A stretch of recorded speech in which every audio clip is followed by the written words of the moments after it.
بالحديث عن ليسيرونس انا كتجي هي في المرتبه الاولى من بعد ما تشري الموتور. اون فوا تشري الموتور تيكون اجباري عليك انك تخلص لاسيرونس. هاد لاسيرونس هي مجموعه من الشركات اللي كتضمن لك خدمه انه في حاله لا قدر الله وقعت حادثه او اي مشكل كيتعلق بهذا الشيء هي اللي تتكلف.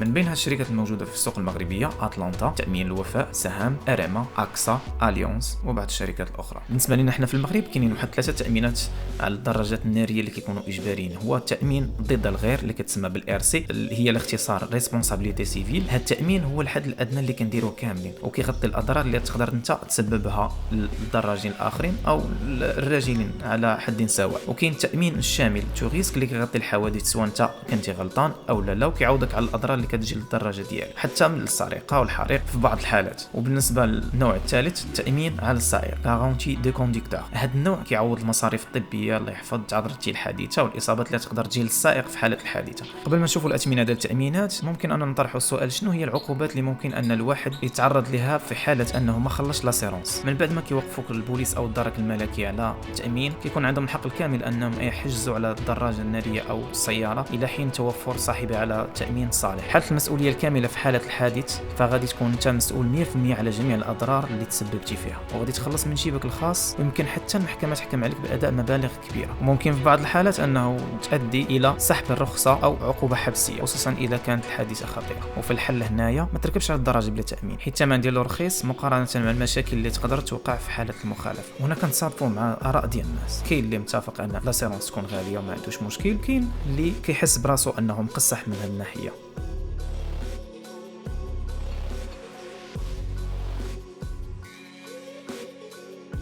وهذه بعض الأثمنة اللي ممكن تخلص بها العام.